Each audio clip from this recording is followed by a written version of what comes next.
Good afternoon, everyone. Thanks to everyone watching us on WHO Twitter account, I understand WHO Facebook account, and also on WHO YouTube channel.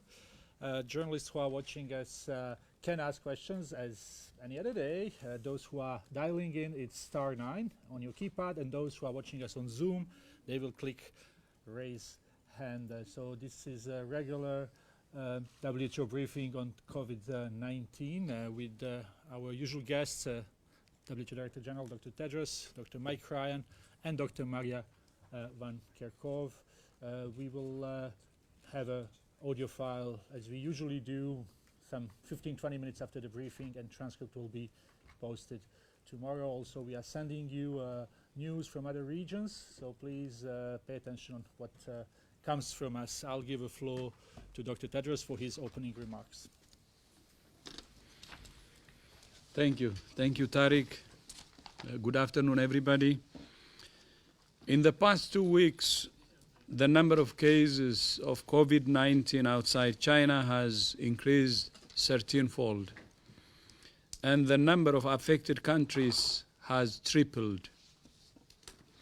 There are now more than 118,000 cases in 114 countries, and 4,291 people have lost their lives. Thousands more are fighting for their lives in hospitals. In the days and weeks ahead, we expect to see the number of cases, the number of deaths, and the number of affected countries climb even higher. WHO has been assessing this outbreak around the clock, and we're deeply concerned both by the alarming levels of spread and severity and by the alarming levels of inaction. We have therefore made the assessment that COVID-19 can be characterized as a pandemic. Pandemic is not a word to use lightly or carelessly. It's a word that, if misused, can cause unreasonable fear or unjustified acceptance that the fight is over, leading to unnecessary suffering and death. Describing the situation as a pandemic does not change WHO's assessment of the threat posed by the virus. It doesn't change what WHO is doing, and it doesn't change what countries should do.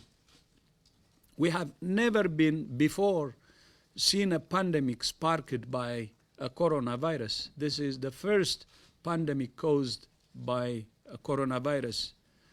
And we have never before seen a pandemic that can be controlled at the same time. WHO has been in full response mode since we were notified of the first cases, and we have called every day for countries to take urgent and aggressive action.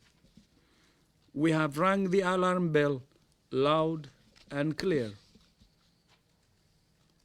As I said on Monday, just looking at the number of cases and the number of countries affected does not tell the full story.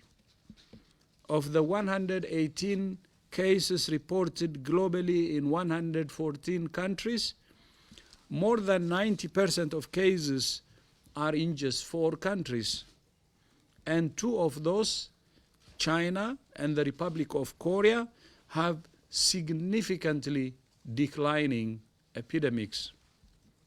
81 countries have not reported any cases, and 57 countries have reported 10 cases or less. We cannot say this loudly enough, or clearly enough, or often enough. All countries can still change the course of this pandemic. if countries detect, test, treat, isolate, trace, and mobilize their people in the response, those with a handful of cases can prevent those cases becoming clusters, and those clusters becoming community transmission.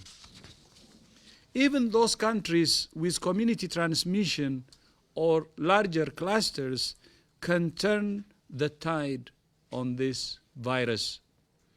Several countries have demonstrated that this virus can be suppressed and controlled.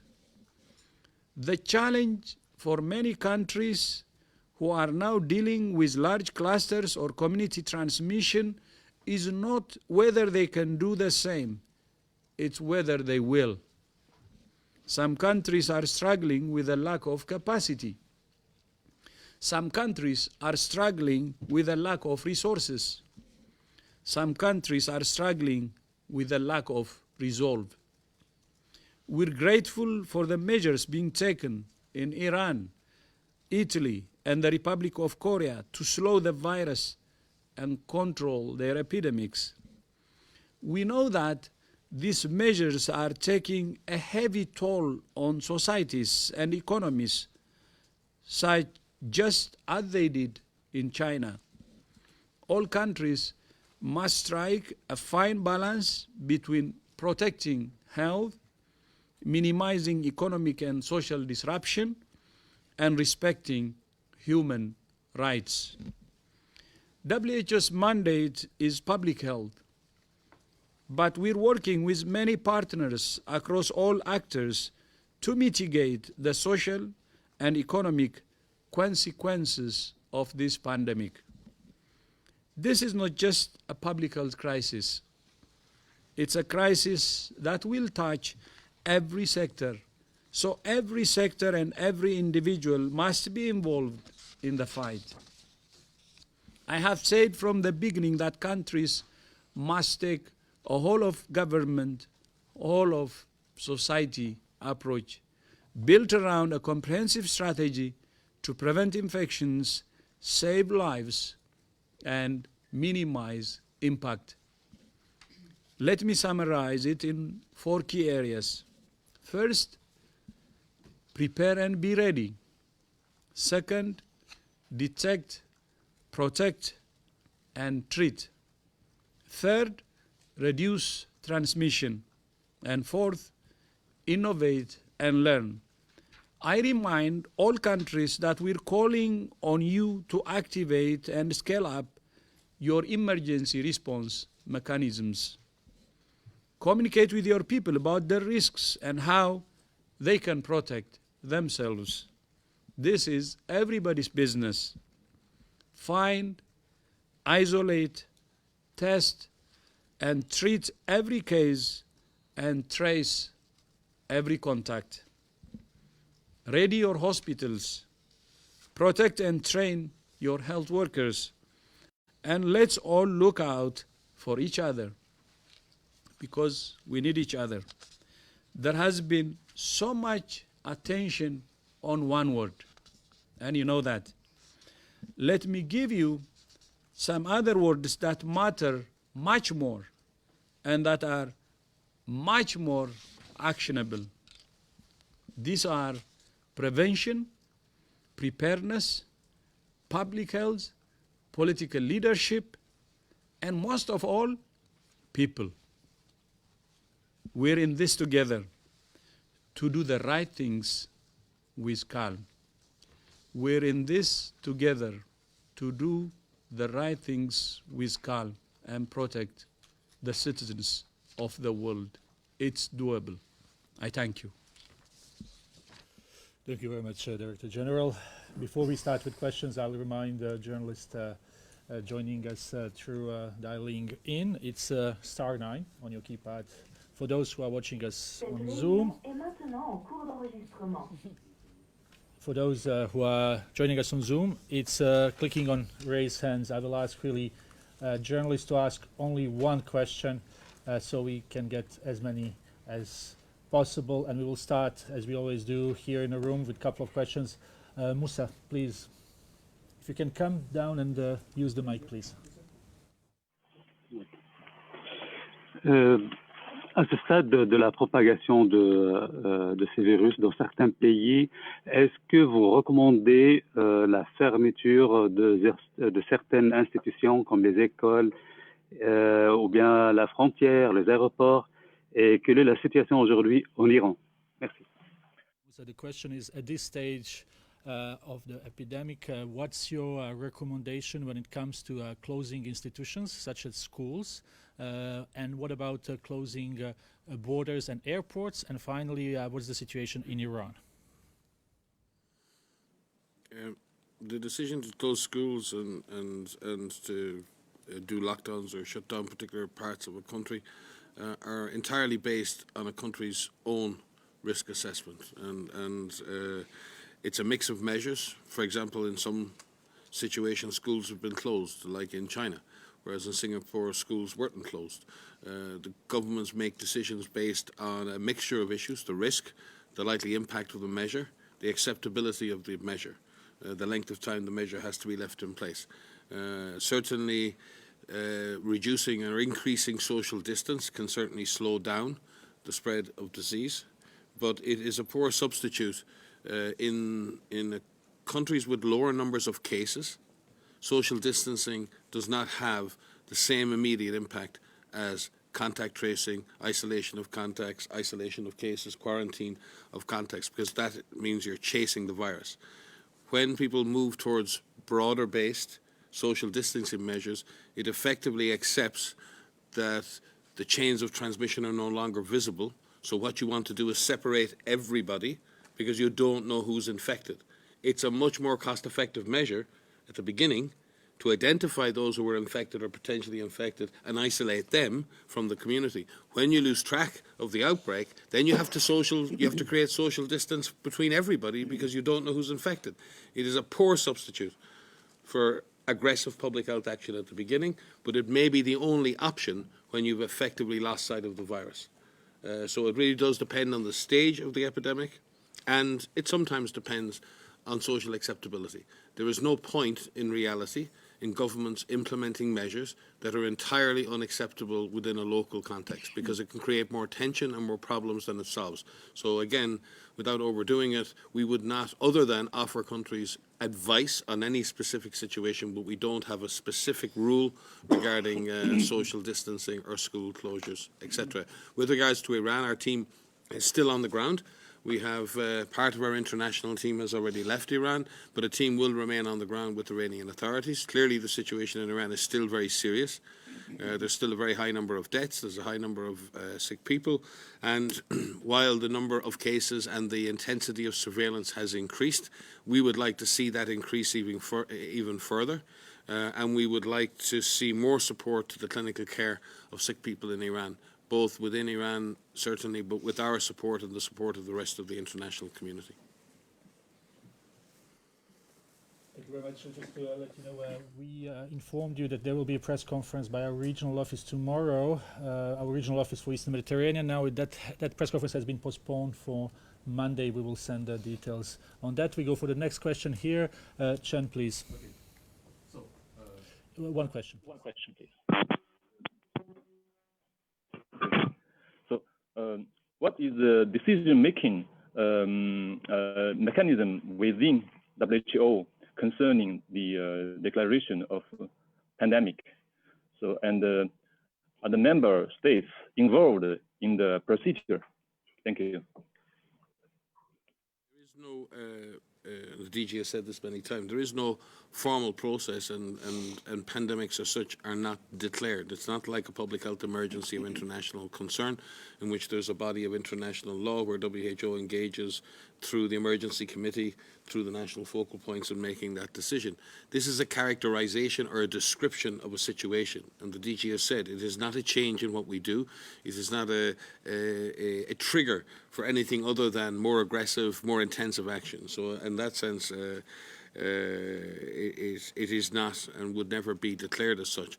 The second point is that it is taken very seriously because we understand the implication of the word, and the Director General has gone through a very detailed set of internal and external consultation with experts, with his regional directors, with many of us over long hours in assessing the use of the word as a characterization, the likely benefits potentially of galvanizing the world to fight, but also, as the DG has outlined, the dangers of using a word if people use it as an excuse to give up, or if people see it as something that grows fear.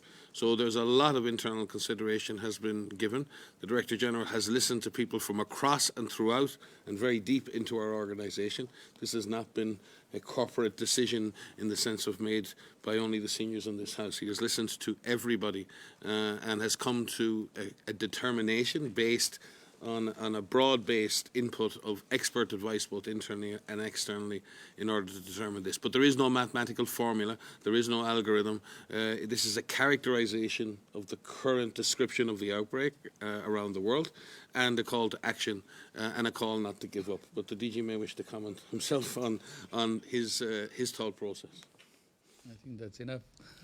Thank you. Can I add what I think is more important here is how we have been working with all of our member states. We have been working across all of the countries, affected countries and not, about assessing the situation over time from day one. And we've been sitting up here telling you that there are many characteristics that are really important for us to better understand that relate to transmission. And how is this virus circulating? What is the extent of infection? Who is most at risk for infection? And with regards to severity, who is dying from this disease? How are people dying? And what can we do to prevent people from dying? And thirdly, the impact. And I think what we have been doing from day one is gathering evidence, learning from each other, learning from what China experienced, how they handled the situation, learning from what Korea is doing and Japan is doing and Singapore is doing, and we can go on and on and on. And every day we have these assessments. Every day we're looking at the evidence. And that's what's really critical. Our guidance, our recommendations from very early on, our first guidance was published, I believe it was on the 10th of January. And that is an assessment based on what we were seeing in the evidence and what we expected to happen. We are constantly revising that, and that doesn't change, and it hasn't changed what we've been recommending to all governments and all people. Thank you very much. Let's take one more question from here. Let's start with the lady that we've seen for the first time here. If you can introduce yourself, please. Thank you. Nilüfer Ibrahim from Iran International. I replaced Badia, my colleague. Okay. Yeah. So actually, you said you're grateful about the measures Iran made to counter the virus. Would you please elaborate on that and tell us more about the team came back from Iran? What do you think is needed right now inside Iran? Because we're hearing that there has been lack of medical supplies and equipment inside of Iran because of the sanctions. Yeah, the team and the DG spoke to this previously. What he particularly referred to was the fact that there was now an all-of-government approach. There was national leadership, there was buy-in and coordination between the national and the sub-national leadership, and there was a coherent strategy. And the fact that that strategy was launched as a single plan, and there's that people are gathering around that as a single strategy. Surveillance has certainly been enhanced in terms of the case detection and the amount of testing, and in order to support that, working in conjunction with the Chinese government, China brought in over 20,000 tests. We brought in over 100,000 tests into Iran over nearly 2 weeks ago. The days blend into one another at this point. And equally, both China and ourselves brought in personal protective equipment. We've made it clear that those supplies are very, very short, and we're struggling to find other supplies externally. We do, as I said previously, have thanked the United Arab Emirates for their facilitation of the process, and again, we're working with countries, including China, on resupplying our logistics hub in Dubai. We've sent a further 40,000 tests into Iran over the last 24 hours, again, to increase the intensity of testing. And in the end, all of this is drawing millions of dollars of resources in order to continue to supply that. Right now in Iran, there is a shortage of ventilators. There's a shortage of oxygen. And clearly, and you've seen this in Italy and you've seen this in other countries, what happens at this stage in an epidemic that's intense, that's generating a lot of severe cases. As of this morning in Italy, there were nearly 900 people in intensive care. That requires a huge health worker commitment. To take care of intensive, really unwell people can often require 2 to 3 medical staff at one time, all in protective gear for hours and hours. Number one, they use up a lot of protective gear. Number two, they become exhausted very quickly. And our concern for our colleagues in Iran and in Italy right now is actually the caseload, the demand on the health workers, and the dangers that come with fatigue and potentially shortages of PPE. So we all must move quickly. While some countries are affected more than others, and yes, we can get into the game of whether governments are doing enough or not enough, or whether things were better planned or should be planned. The fact is, right now, in countries, we have frontline health workers who need our help. We have hospitals who need our support. We have people who need our care. And we need to focus on getting our frontline health workers the equipment, supplies, and training they need to do a good job. So I think we need to, in that sense now, all focus on the job at hand. We can work out after the fact, could we have done it better, or who's at fault, or who's to blame. We really need to focus on the word that the Director General has been using for weeks: solidarity, getting the job done. We need to move now. Iran and Italy are in the front line now. They're suffering, but I guarantee you other countries will be in that situation very soon. So we all need to show that solidarity for each other. We're focused on practical support to Iran, and we will continue to provide that and working with international partners. Thank you. Just 2 lines I would like to add. From the reports we got from our experts who are on the ground, we know that Iran is doing its best, all it can. That's number one. And that's what I appreciated. And second, they need lots of supplies. And as Mike said, we have tried to support as much as we can, but there is still a shortage. And we're trying to mobilize more support for Iran. Thank you. Thank you very much. We'll try to take a few questions from journalists online, and I will remind how you can ask question. It's *9 for those online and those dialing in, and it's a clicking raising hand. So let's start with Helen Bransfeld. Helen, can you hear us? I can. Thank you very much for taking my question. I'm wondering, you are getting additional information from China. In particular, I'm interested in finding out if you've had any word about the serology study that they were meant to be doing. I would have thought that they would have had data by now. Thanks, Helen, for that question. One of the things that we are hoping for in the coming weeks are results from serologic surveys. So as you all know, molecular tests were developed very quickly. Serologic assays are being developed very quickly, and they're in use in a number of countries. We understand that there are serosurveys that have begun in several countries, including in China. We do not yet have the results from those, but what we're hoping for, what the results we are expecting in the coming weeks will have to do with better understanding the extent of infection in the general population, hopefully by age structure. We've seen the protocol that will be used there, and it is an age-stratified general population serosurvey. So it will take some time. We do need to give them the time to run these epi investigations, these sero-epi investigations. We are pressuring them, and not only China, all countries to carry out these types of investigations, share their results with us so that we could better understand how transmission is occurring. But it will take some time.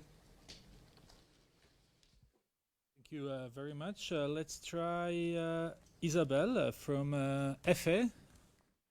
Spanish News Agency. Isabel, can you hear us? Hello, yes. Do you hear me? Yes, please go ahead. Yes, thank you. Is regarding the rapid increase of cases in Spain in the last 48 hours, and I would like to know if you consider that the measures imposed by the government are enough, or it needs to be more aggressive at this stage to contain the spread of the virus.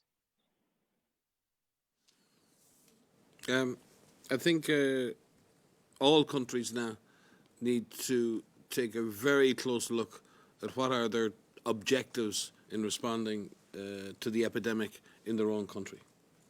Are they accepting that the disease can now spread completely in an uncontrolled fashion to all corners of their country, and they're going to focus on just trying to keep the health system moving forward and trying to keep the health system from collapsing? That's what's known as mitigation, and the focus is on effectively supporting the health system to reduce fatality.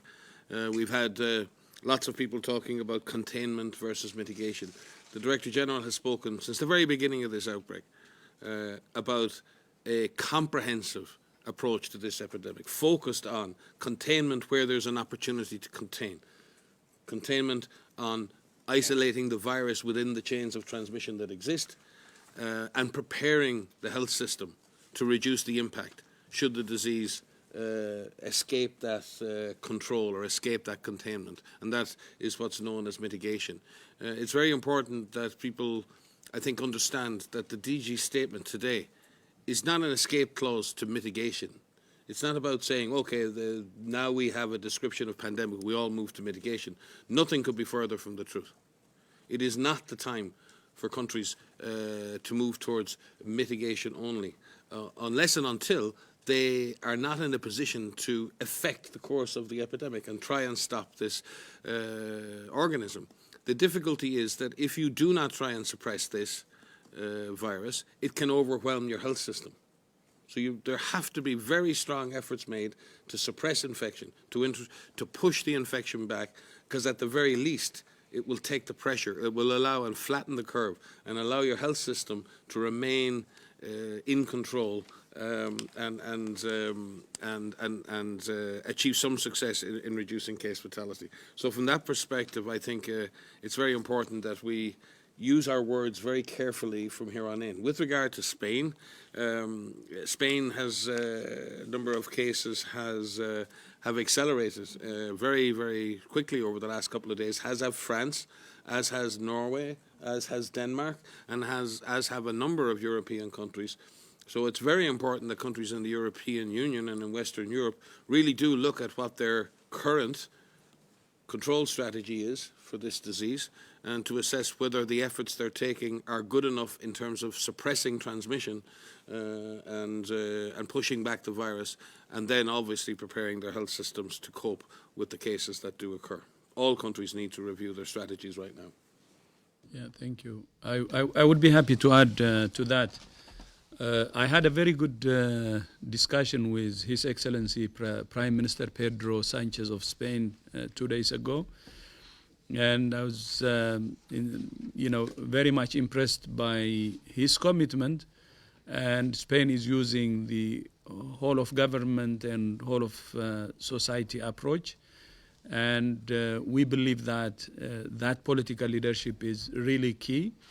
And we discussed about that approach mobilizing the whole society and making the response everybody's responsibility, and we hope to see progress in Spain too.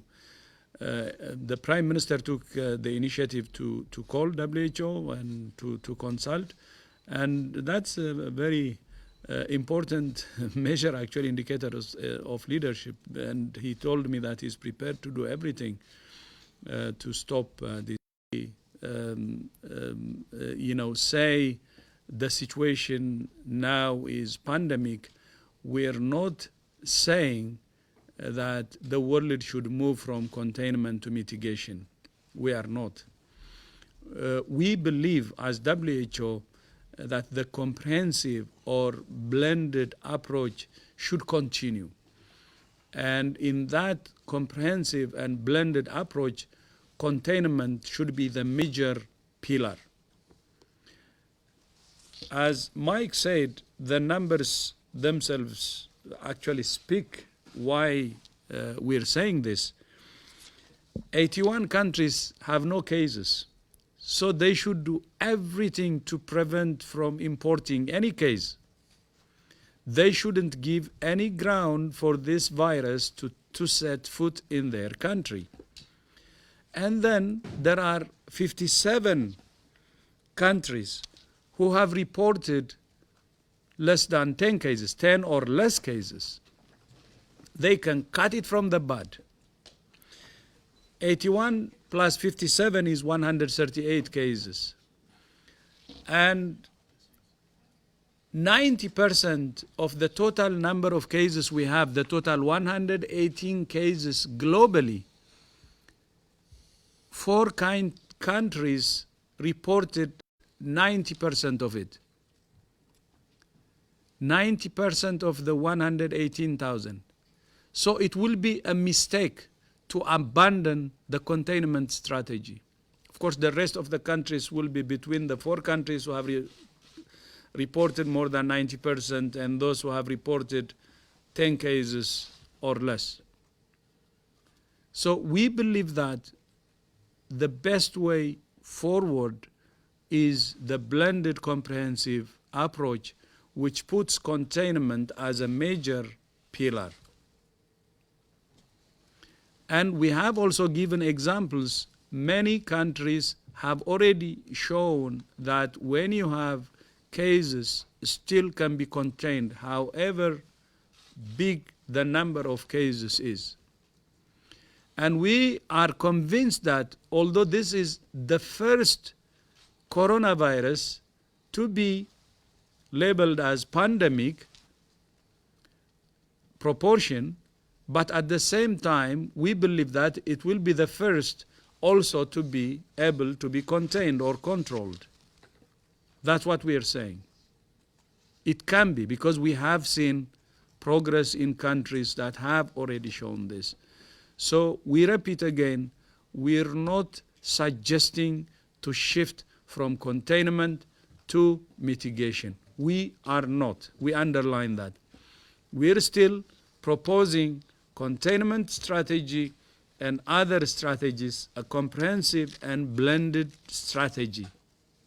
But considering the geographic spread and the number of cases that has increased in the past 2 weeks, we should double down and we should be more aggressive. That's what we're saying.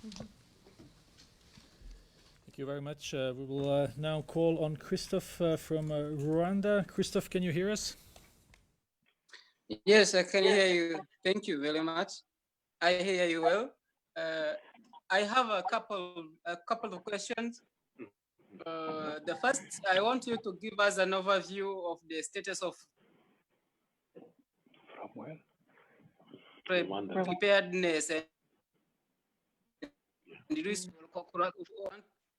quarantine centers. What? Can you see? Can you hear me? May I go ahead? May I go ahead? Christophe, can you try one more time? You are broken, but please go ahead. We heard that it's something about preparedness, but repeat your question, please. Okay.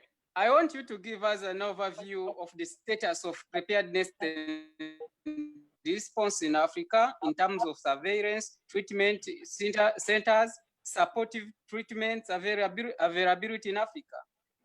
Secondly, there is an unverified information that Black people are resistant to COVID-19, and this is affecting people's willingness to implement preventive measures. What's your comment on this? Thank you. Thank you, Christophe. Yeah, I think actually Africa in general has made very rapid progress in its general levels of preparedness over the last 8 weeks. All countries in Africa now have the capacity to make the diagnosis, and some are demonstrating that, unfortunately, through the diagnosis of COVID-19 cases. A lot of syndromic surveillance systems, early warning systems, polio systems in Africa are now being turned towards detecting ARI. The network of 2 reference labs for influenza surveillance and the network of labs for national influenza labs have been working together on detecting, doing systematic testing in samples collected with suspected flu, and they're now testing those samples systematically for COVID-19 across a number of countries in AFRO. 41 of 47 countries in the AFRO region, the AFRO region is essentially sub-Saharan Africa in Africa for WHO, have completed comprehensive national action plans for the control of COVID-19. At the moment, we currently have our staff working today in Washington, completing the mechanisms by which funds will be released into those plans. But in the meantime, as that has been done, we have sent millions of dollars through our WHO system to provide support for training, provision of PPE, further support to the labs, etc., etc. We can provide more of a detailed update from our Africa office on other matters, but there still remain concerns and weaknesses, and the things you mentioned there, like isolation facilities. For example, in Congo today, yesterday we had our first case. We're already redirecting some of our Ebola response capacities towards the potential isolation and treatment of cases. I think in other countries, in Nigeria, for example, within 48 hours of the first case, Nigeria had established a 100-bed isolation unit. So, but I think the development of the clinical support and isolation services is uneven.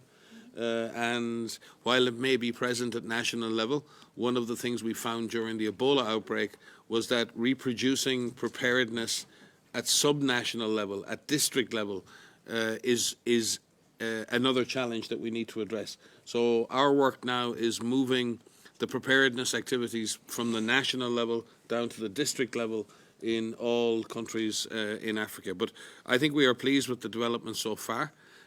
We believe there may be an element of underdiagnosis in some countries, and we're chasing that and trying to activate surveillance on the whole continent.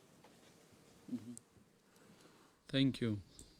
And to add to that, countries in Africa have been our focus, and we're very much encouraged by the progress we have made through our regional office in AFRO and also the Africa CDC. As you know, our major concern was, the introduction of this virus in countries with weaker health systems. And our focus from the beginning was where our concern is. So there is progress, but at the same time, we will continue to build on what we have been doing, and Africa will continue to be our focus. And especially in building capacity and improving the overall preparedness. So Murakoze Chane for your question, Christophe. Can I add one more thing? Is that in addition to what we're trying to do in terms of providing guidance and supports and kits and building on existing systems that are there, there's a training element that we've been working on. And given the demands on everybody's time and the demands on people's ability or inability to come face to face, we're trying to look at innovative ways in which we can translate some of our training materials through online courses and through interactive sessions so that we can speak clinician to clinician, IPC specialist to IPC specialist, to provide that one-on-one support where that is needed. And so that will continue as this situation evolves. Thank you very much. Catherine, here in the room, please. Yes, Catherine Fiancon-Bokonga, France 24. I'd like to have your reaction about what's happening in Italy. They have a shortage of equipment, of supply. They need more health workers. How do you want solidarity to be expressed? Are there some Chinese health workers that are going to go to Italy, or health workers from countries that are not affected? Is there a plan for that? And is WHO coordinating the platform for these kind of support and help? Thank you. we've been obviously working through our regional office, and our regional director, Hans Kluge, has been, I think, twice in Italy in the last couple of weeks, working with them. We have had a team on the ground for the last 2 weeks in Italy, but in the epicenter of the outbreak. The DG has deployed Assistant Director General Ranieri to Italy and has met with senior officials in the Italian government over the last 24 hours to discuss just those issues around how do we provide further strategic support to the government of Italy, particularly in managing the heavy caseloads that they have. I know the Italian government are reaching out to their partners in the European Union as well, and we hope to see that solidarity within the Union to support Italy. China have definitely offered support, and we're working in a tripartite with China to look at the supply, particularly of things like PPE, ventilators and other issues. But obviously that's a work in progress. But again, we thank China for its solidarity in trying to prioritize supply chains to a country like Italy and to countries like Iran. They clearly are willing to discuss with WHO and coordinate with WHO where the best targets are for the surplus equipment they may have. And, you know, China has been through it, and there's not that much surplus, but they are willing, very, very willing to work with us to see where that's most needed, and we're grateful for that. I don't know, Tedros, you've had some high-level discussions with various parties, so you may wish to supplement. Thank you very much. Let's go back to journalists online, those who didn't have a time really to ask questions past couple of briefings. Let's try to get Kai Kupferschmidt online. Kai, can you hear us? Yes, thanks for taking my question. So I was wondering whether you can expand a little bit. We've talked a lot about what China has done, and the numbers, of course, have come down dramatically. We have a few more examples now. We see what's happening in South Korea. So, you know, can you give a clearer indication where you see the biggest impacts?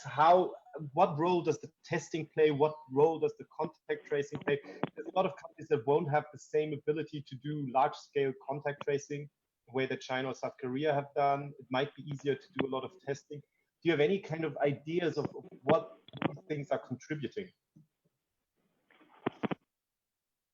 And then maybe Mike and DG would like to supplement. So yes, as you said, we have several countries now who have demonstrated the ability to turn the tide, to reduce transmission in countries and to bring these outbreaks under control. Korea is a good example. I have a fondness for Korea myself as the MERS focal point, and I've spent some time out there, and I've seen firsthand how the approach that the Republic of Korea can take in terms of really aggressive case and contact finding. What we're seeing that is successful are the fundamentals of public health. There's nothing special, nothing unique to this. It's just the application, the rigorous application of public health measures, which include activating your emergency mechanisms, taking this seriously from the start, looking at which parts of your government, which parts of your ministries, and all of government approach, repurposing your government to tackle this one virus. Aggressive case and contact finding. What you're seeing and testing those individuals. Testing is important to be able to know who is a case and who is not a case, and so testing must continue. Isolation of patients, treatment in hospital, care for those patients, isolation and quarantine of contacts, separating them from other individuals so that they cannot pass the virus onward. This is case and contact finding. Mobilizing your population, using every person in your population that can help fight against this virus, knowing what each individual can do, not only to protect themselves from getting infected, but by protecting themselves from getting infected, they're preventing the onward transmission, which may lead to another vulnerable person. And so these fundamentals, making sure that your labs are ready, making sure that your hospitals are ready, triaging your patients. There's a difference between what you need to do for a mild patient and what you need to do for a severe patient. Making sure that patients who require more advanced care are put in your hospitals, and having a plan for those that are more mild, those that don't require oxygen, don't require respiratory support. So what we've seen successful in many countries are these fundamental applications of basic public health measures: hand hygiene, respiratory hygiene, social distancing, assessing your own risk and seeing how you play a role in this. There's also there's a lot of people working in this space are working very much from a view of the world that's based around influenza and a perception that once a virus pandemic starts, it's uncontrollable. So the real focus on mitigation and vaccine, and that's understandable because that's what pandemics have done in the past.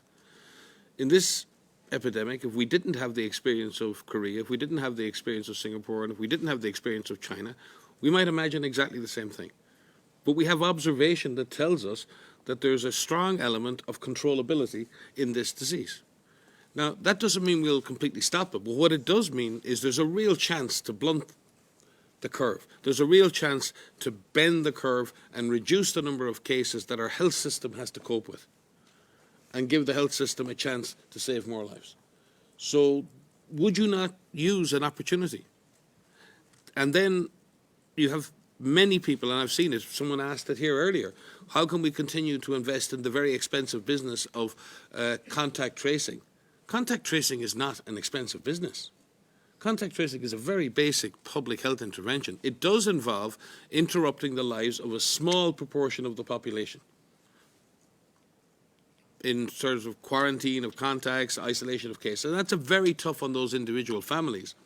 But please, tell me if that's less or more expensive than social distancing measures that include locking down whole areas, cancelling all sporting events, cancelling all religious events, closing schools. Which is the more costly? And I think there's a misunderstanding here that in some ways the public health measure of case finding and contact tracing is something that requires a massive effort. Teams in Congo were chasing 25,000 contacts a day in the middle of a shooting war and doing it every day under fire. And they did it. So I think we need to reach a bit further into how far can public health measures be used? How far can we push contact tracing and case finding and quarantine of contacts? Because countries like Korea, countries like Singapore, and countries like China have shown that sticking harder to that strategy has resulted in benefits. We can't guarantee that that will result in a benefit everywhere. All we can show you is that that has resulted in a significant benefit in the context of those countries. And is it worth not investing as much as you can in that until you're sure that it's not working? But as the DG said, be comprehensive, be also ready, prepare your system, and be ready to deal with the cases that in so many cases will inevitably occur. But at the very minimum, you'll suppress the epidemic and potentially reduce the number of cases per day that walk through or are wheeled through the door of the hospital. It's a very simple equation. And I think we need to maybe get away from these arguments of assuming that case finding and contact tracing is very expensive. It's very labour intensive, I've been told. I've been doing it for 25 years. I'd much rather stick with contact tracing and case isolation than necessarily shut down whole societies. I would find that much more difficult to sustain. So I think there's a degree of assumption here that we need to avoid. This is a new disease. It's a coronavirus. It's not influenza. We need to learn the lessons that we're being shown by the virus, and we need to move on to a comprehensive strategy for its control. And I need to add to this because this is a really excellent question. You know, what we didn't also mention is what countries have done using an evidence-based approach. They're constantly learning about this virus. They're constantly learning where is it circulating, who is most affected, and they're filtering that back into their approach and making a more tailored, prioritized approach to where the effort is needed most. Every country, the DG has said this, the outbreak in each country is not uniform across the entire country. Sometimes there are certain clusters that are happening. There are certain cities that are more affected. Be creative, be prioritized, use the evidence that you have to actually mobilize your forces. We've seen some very creative approaches of looking at contact tracing, where they've utilized different populations to help them do that. We've seen some countries use technology to help them with contact tracing. There are a lot of tools that are out there. It's not a matter of tools, it's a matter of will. It's a matter of how do we use our best efforts to drive this down. There's no excuse to say that we cannot do this. We have shown in many countries countries themselves have shown that they are able to do this. And we must push countries, all of us, to fight as hard as they can to suppress this virus, because by doing so, you are saving lives. By doing so, you are buying more time for your hospitals to prepare. Having a large number of hospitals overwhelm your ICU is incredibly damaging, and more people will die. So do everything that you can to be as aggressive as you can in these early cases. Thank you very much. And I'm really sorry for journalists here, but we have some people online who have been every single press briefing and were very rarely given opportunity. So I will call to Clive from Financial Times. Clive, can you hear us, please? Yes, thank you very much indeed. Dr. Tedros, in your introductory remarks, you talked about some countries where there was alarming inactivity and alarming levels of inaction, you said. And also last week you were critical of some countries, but you declined to name them. Are you willing to say which countries, in your opinion, or that of your colleagues, are not doing enough? Thank you.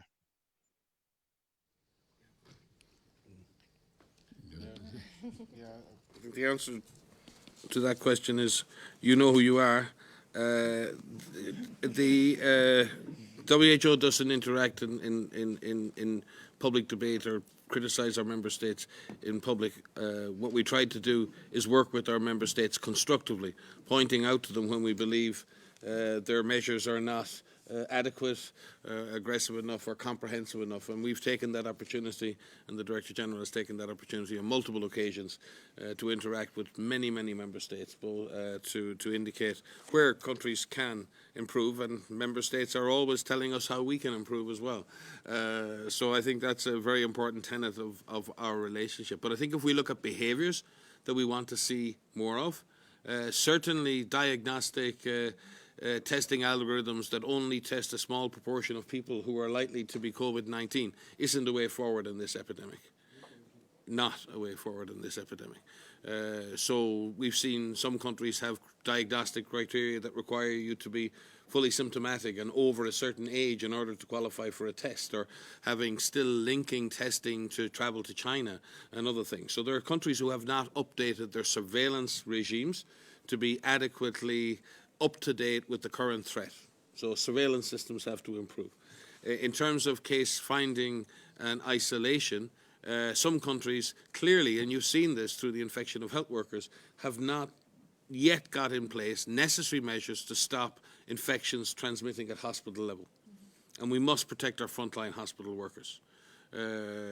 Other countries, when it comes to case finding and contact tracing, have been too willing to give up on contact tracing at a very early stage in the fight against the epidemic. They have a sovereign right to choose their own strategy, but some countries really do need to stick at contact tracing for that bit longer and to suppress the to try and suppress the transmission chains.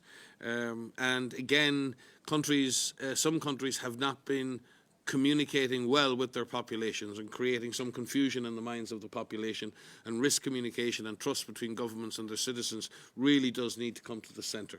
Other countries have struggled to create coordination between the different agencies and sectors of government.